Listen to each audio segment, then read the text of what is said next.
Renungan Harian Keluarga hari Kamis, tanggal 11 Agustus 2022. Sebelum kita membaca dan merenungkan firman Tuhan, marilah kita satu di dalam doa. Bapa di sorga, kami mengucap syukur padamu, oleh karena kasih-Mu dan anugerah-Mu, sehingga kami boleh menikmati hari yang baru ini. Ya Tuhan, sebelum kami memulai aktivitas kami hendak membaca dan merenungkan firman Tuhan. Kuasai kami dengan Roh-Mu yang kudus, sehingga kami boleh mengerti kehendak-Mu dalam hidup kami.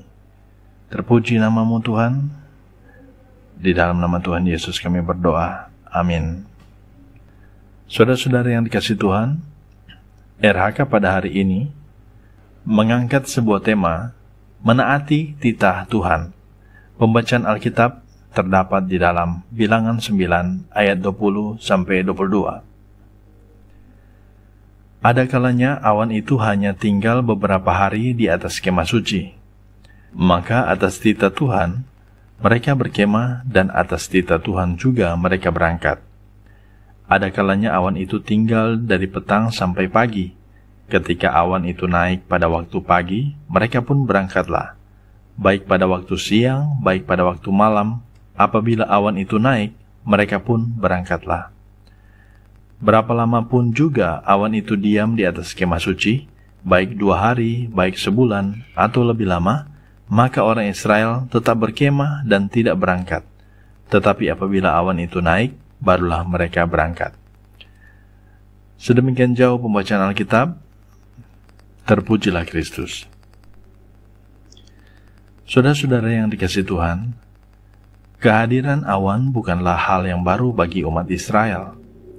Melalui gerakan awan, umat itu diingatkan bahwa beberapa saat kemudian mereka harus berangkat lagi. Demikian sebaliknya, itu berarti mereka akan berhenti berjalan dan bersiap mendirikan tenda. Gerakan awan ini berlangsung baik siang maupun malam, dan berapa lama mereka berhenti berjalan serta memulai lagi perjalanan itu tidaklah pasti. Tergantung perintah Tuhan lewat tanda awan. Persoalannya, titah Tuhan lewat awan ini tidak mengenal waktu, apakah di waktu pagi, atau di waktu petang, atau di malam hari. Dalam ayat 21 pembacaan kita dikatakan, ada kalanya awan itu tinggal dari petang sampai pagi. Ketika awan itu naik pada waktu pagi, mereka pun berangkatlah. Baik pada waktu siang, baik pada waktu malam, apabila awan itu naik, mereka pun berangkatlah.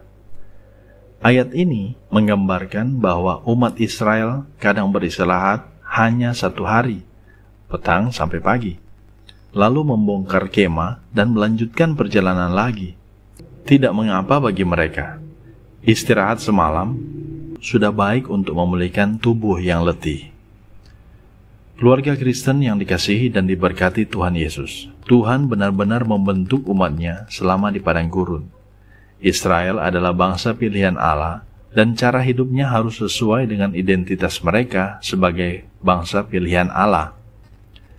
Proses pembentukan Tuhan antara lain melatih umatnya untuk taat, sabar, dan tahan dalam ujian iman. Kelak, ketika akan menduduki tanah yang penuh susu dan madunya, gambaran tentang kehidupan kelimpahan mereka telah menjadi umat yang bertanggung jawab dan setia kepada Tuhan. Oleh karena itu, mereka tidak boleh membantah kepada Tuhan dan harus siap setiap waktu melaksanakan titah Tuhan. Keluarga Kristen yang dikasihi dan diberkati Tuhan, kita merindukan pimpinan Tuhan dalam kehidupan keluarga, baik siang maupun malam. Sebab kepemimpinan Tuhan akan membawa kita kepada kebahagiaan dan keselamatan. Tinggal dekat dengan Tuhan adalah pilihan hidup untuk dapat menikmati pimpinan ilahi dan melihat karya-karyanya dalam kehidupan keluarga kita. Kita pun akan hidup rukun dan damai serta menikmati berkat-berkat-Nya. Saudara-saudara yang dikasihi Tuhan, ingatlah bahwa kita mendapatkan janji daripada Tuhan untuk mendapat berkat-berkat yang begitu melimpah di dalam hidup kita, asalkan kita mau taat dan setia kepadanya. Kiranya Tuhan memberkati kita sekalian. Terpujilah Kristus. Amin. Marilah kita berdoa. Ya Tuhan, pimpinlah kami dan tuntunlah kami, agar dapat menghayati dan memahami kehadiran-Mu yang senantiasa merancangkan yang baik bagi pribadi dan keluarga kami. Di dalam nama Tuhan Yesus kami berdoa. Amin.